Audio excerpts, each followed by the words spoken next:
non Seydina Umar ɓay ɓe juuli kon say non ɓe landi ɓe maki man qatalani ko hombo wari lan ɓay ɓe andi ɓe daɗata ɓe yewta ko oɗo gorko kefero Allah wiyetenoɗo Abu Lu'lu mo tata ko alyahudajo ɓe maki alhamdulillahi alladi lam yaj'al mawti ala yadi rajulin sajada lillahi sajadatan qat ɓe maki mi weltanike Allah mi yetti Allah waɗuɗo mayde anden tawi wona e jungo neɗɗo sujjanɗo Allah haynde wotere sako o daroyo yeeso Allah tawa mi ñaaway sabu mo sujjani Allah yani ko neɗɗo kefero mo tawata simi hewto yeeso Allah mi wi Allah landana lango ko o wari lan o mara ko defandoro yeeso Allah o inna hari o sujjanno Allah yo Allah hakkirmo sabu ɗum ko neɗɗo kefero on say kamɓe Seydina Umar radiyallahu ta'ala anhu ɓe noddi ɓiɗɗo maɓɓe on wiyetel Abdullah ibn Umar ɓe maki ko ayyo Abdullah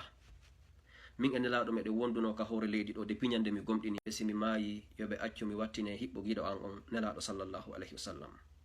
ɓe maki kono sa yahi woɓɓe wi Seydina Abdullahi yahi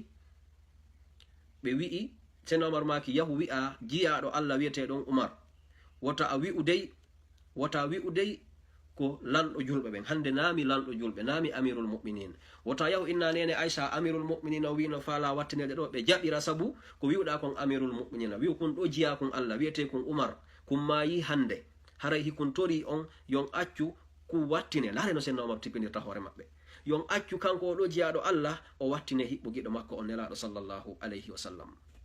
on say Seydina Abdullahi ɓiɗɗo maɓɓe on ɓe yaɓeta nene Aisha ɓe wi ben annulilan ɗum ɗo woniri ni haray ɓe tori ko yon accu ɓe wattine hiɓɓo nelaɗo sallallahu alayhi wa sallam hiɓɓo yiɓɓe maɓɓe ɓen nde tawno hari ɓe marano giɗo ɓuri nelaɗo e Seydina Aboubacrin en Aisha maki hari ka nelaɗo wattina ɗo e baɓe maɓɓe kamɓe nene Aisha ɓe non Seydina Aboubacrin ko baɓe nene Aisha yewtino ɗum ɓe maki place ɗimmon hari ko kamɓe ɓe accannohomo kamɓe hoore maɓɓe nene Aisha sabu no dagi ka ɓe wattine hiɓɓo ɓe maɓɓe e biro maɓɓe ɓe maki kono ɓay Seydina Umar landike mo wallahi ala ko hawrani ɓe ɓuri yo Seydina Umar ar wattine ka chambre maɓɓe ɓe maki ɓe jaɓi ɓiɗɗo maɓɓe on Abdullahi ibn Umar o hooti o yahi o yewtoyi ɗum Seydina Umar maki ha joni si woni ɓe maayi few yo ɓiɗɗo maɓɓe o yiltito kadi ka nene Aisha o landota taw hara ko sabu gurdam Seydina Umar ɗan nene Aisha hersirno ɓe newni hara yiltito fahin wi'a nene Aisha miɗo torino ɗum ɗo yandi ha joni si ɓe batte ko ɓe wolno kon si ɓe newni Allahu akbar on say ɓe yiltiti kadi ɓe yahi ɓe landoyi ɗum Seydina Umar ibn al-Khattab ɓe woni ɗo ha Allah subhanahu wa ta'ala o ƴettiti wonki maɓɓe kin e hoore iman e hoore nafugol ɗe ɗo mofte ko ha ɗo arduna ɗen e ɓeɗo gal ɗo tugal al-islam e hoore ko ɓalni kon dina kan ɗen toro Allah subhanahu wa ta'ala yo Allah yiɗu ɓeɗo yo Allah yarlo ɓe yo Allah subhanahu wa ta'ala hawtito en enen e maɓɓe o naada en aljannatul firdaus en torki Allah yo Allah yaafo kala julɓe feƴƴimɓe ɓen o naada ɓe aljanna ko ha ɗo enen e ɓeɗo arduna ɗen haray insha arrahman hiɗen daro ɗo si Allah subhanahu wa ta'ala o newnani en haray en waɗoyay fi Seydina Usman ibn Affan insha Allah anden ko ɓen ɗon laami ɓaawo Seydina Umar ko honno ɓe laamuri musidɓe julɓe haray qissa ɓe ɗo on ko ƴettuɗen ɗo fof depuis fuɗɗiɗen wallahi timmali 1%